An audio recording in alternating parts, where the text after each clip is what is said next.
Welcome back, time travelers! I'm ready to enjoy some literature by the fire. Is there anything cozier than that? And when I'm in the mood for some cozy reading, I'm not going to pick something edge-of-your-seat suspenseful or too heavy on the brain. No, I want something soothing, something comforting.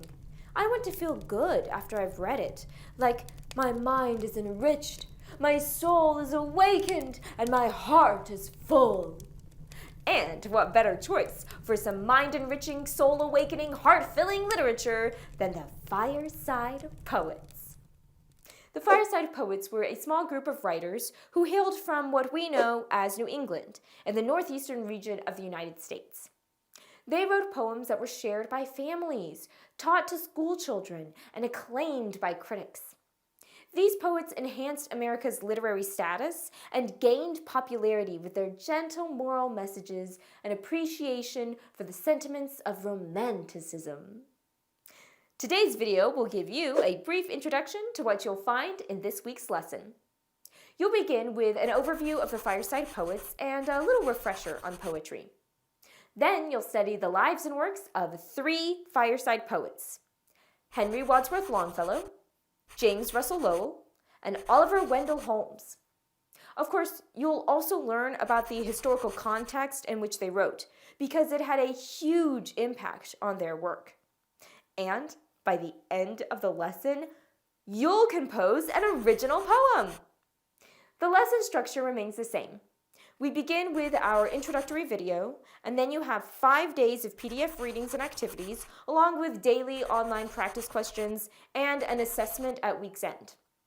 Okay, let's gather around the hearth and get ready to learn about the mind-enriching, soul-awakening, heart-filling romantic literature of the Fireside Poets.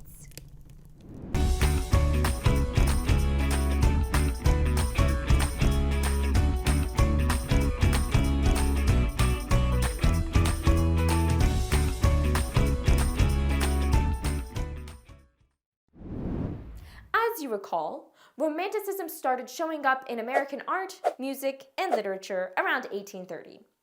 Romanticism was a reaction to all the rationalism and empiricism of the Enlightenment. The Romantics prized emotion, imagination, the beauty and vastness of nature, and the mind and heart of the individual. And the Fireside Poets were able to put these values of Romanticism into the form of poetry. When we say Fireside Poets, we're talking about 5 individuals. There was William Cullen Bryant, who, in addition to being a poet, edited a newspaper and worked tirelessly on political issues like the abolition of slavery. There was Henry Wadsworth Longfellow, a professor of modern languages, who, despite a great deal of personal tragedy, wrote beautiful poetry that resonated at home and abroad. Next up, John Greenleaf Whittier, a journalist, politician, and poet who was an outspoken advocate not only for the abolition of slavery, but also for the equality of women. And then we have Oliver Wendell Holmes, a physician who went on to become Dean of Harvard Medical School, while also writing witty poems expressing his opinions about religion and political issues, like historical preservation and the abolition of slavery. And finally, we have James Russell Lowell, poet, editor, professor, playwright, and political activist in the anti-slavery movement. These 5 poets had several things in common. They all hailed from New England states, mainly Massachusetts. They all had connections to Harvard University. And they were all ardent abolitionists, passionate about bringing an end to slavery. Think about it. Their lives spanned the 19th century. They lived before, during, and after the Civil War, and saw great change come about in America. And this tumultuous time definitely affected their writing. So, in addition to filling their poems with moral convictions and political opinions, the Fireside Poets created traditional structures in their work, relying on meter and rhyme scheme and other poetic devices to bring about order within their written words. And before we get into their poetry any further, we should probably stop and discuss some terminology that will be important to your poetic analysis activities throughout this lesson. First, let's talk about meter. When a poet uses a consistent meter, a line of poetry can be divided into metrical feet. A metrical foot is kind of like a measure in music. Let's review the most common types of metrical feet. There's the iamb, a two-syllable foot with an unstressed syllable followed by a stressed syllable, like the word today, da-da, today. Another common two-syllable foot is the trochee, which is a stressed syllable followed by an unstressed syllable, like nature. Then we have a couple of common three-syllable feet. The anapest is two unstressed syllables followed by a stressed syllable, like in after all. And the dactyl is the opposite, a stressed syllable followed by two unstressed syllables, like in yesterday.